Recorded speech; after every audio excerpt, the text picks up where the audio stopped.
He contested to be Speaker of KCCA. He contested with the Honorable Kawalia here. And Kyagulanyi Muhammad got 1 vote, which was his vote.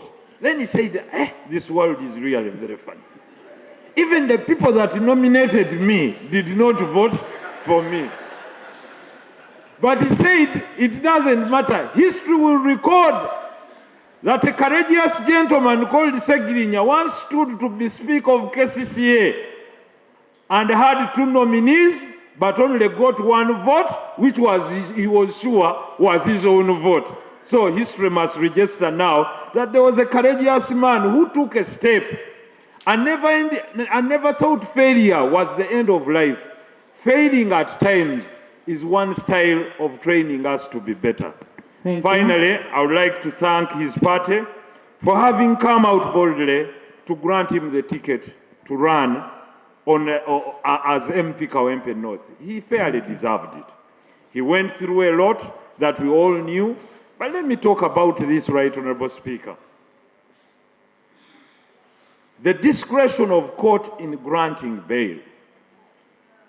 I pray, and I would like to address this to all politicians.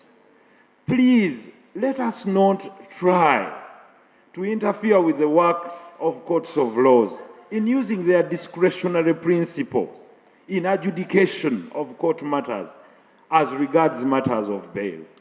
Because bail is one of the one of the processes where people acquire a free and fair trial.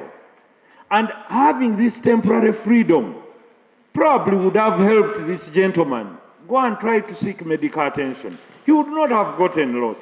But finally, we have him here. And it's us to talk about it here and then and then and that. I think we can do better. I know there are those that do crime, and courts will pass judgment on that person that should not be in society, and that person that should be let to be out and, carry on their court matters while having access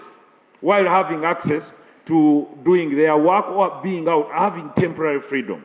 Therefore, finally, Right Honorable Speaker, from Allah we came, and from Allah we shall all return. Thank you. May Allah receive your soul and forgive you for whatsoever you did wrong, Honorable Kyagulanyi, and grant you Jannat Firdaus. Death is inevitable to all that are there. It's not a law, because laws we can sit here and amend anytime. But death is a must that no human being shall evade. And Allah says that we shall test you with fear, hunger, loss of wealth, and loss of life. Therefore, death is a test,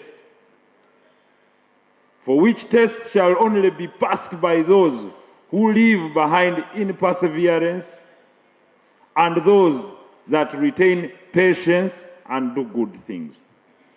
Every passing on of a comrade or of an individual is a testimony to those that stay behind, that what shall be spoken about you. Honorable Kyagulanyi, today on the topic, Ya Muhammad Rabban.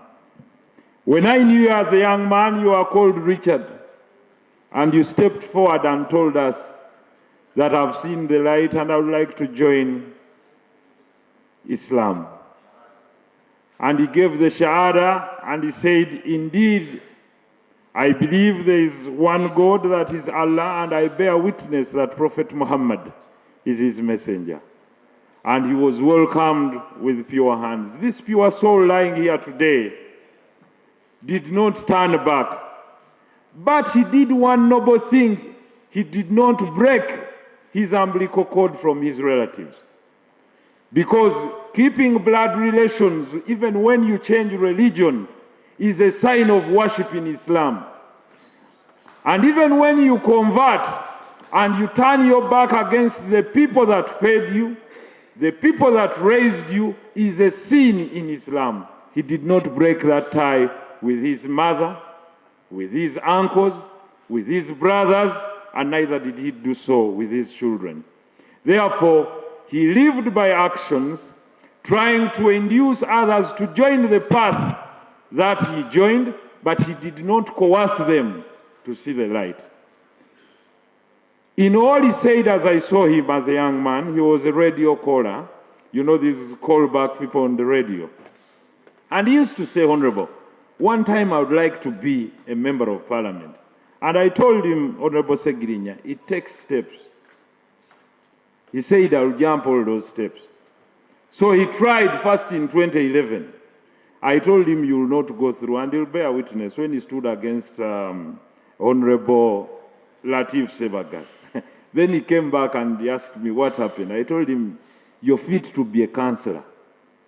Then he said, in 2016, I'll vie to be a councillor. Now I'll follow you. I'll heed to your advice.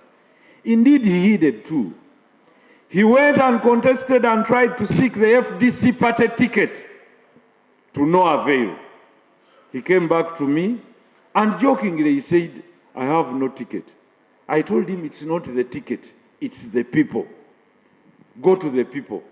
By then he wanted to get the symbol of the clock. He went there, it was not available. On the first nomination day, he came back and said, I don't have the clock. I told him, go and pick whatever symbol is there. He chose the table. Then he said, but I'm too short. People will think I'm a joker. I told him, use the table to your advantage. Fabricate a table, go to every trading center and stand on the table. And tell the people when things go wrong, I'll stand on this table and you'll see me as high as possible, passing on your message. Indeed, finally when, and on a lighter note, finally when everyone had realized that Segirinya was taking this vote, the FDC candidate moved around with the microphone saying, I'm Segirinya Muhammad, please vote for me. I'm the one with the symbol of the key. So Segirinya ran back to me and said, there is something wrong. This person is saying he's Segirinya Muhammad, but vote for the key.